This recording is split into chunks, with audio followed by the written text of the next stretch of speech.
ഗാന്ധി വിചാരധാരയുടെ ആഭിമുഖ്യത്തിൽ ചെറായിയിൽ നടത്തിയ കവിയരങ്ങിൽ ക്ലീറ്റസ് പെരുമ്പിള്ളി കവിത അവതരിപ്പിക്കുന്നു. കാടും കടലും എന്ന കവിതയാണ് ഞങ്ങളുടെ വായനം ചെയ്യുന്നത്.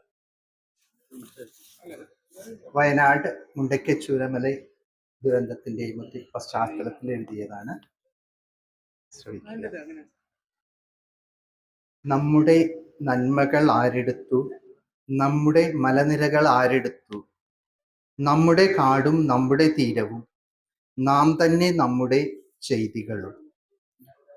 കുന്നുകൾ നാം തന്നെ ഇടിച്ചിറക്കി, മലകളും നാം തന്നെ തകർത്തിടുന്നു. കായലും നദികളും മാലിന്യവും മാനവൻ തനിയെ നശിച്ചിടുവാൻ. മലവെള്ളപ്പാച്ചിലിൽ മാനവർക്കും ദുരിതങ്ങൾ സമ്മാനമായിടുന്നു. മരങ്ങളും പക്ഷിജാലങ്ങളുമെല്ലാം പാലായനം ചെയ്തു നശിച്ചിടുന്നു. പുഴകളെ നാം വന്ധ്യയാക്കിടുന്നു, തടയണകൾ നാശം വിതച്ചിടുന്നു. കടലോര മണലും തീരങ്ങളും നാളെയെ നാം വിറ്റു തുലച്ചിടുന്നു.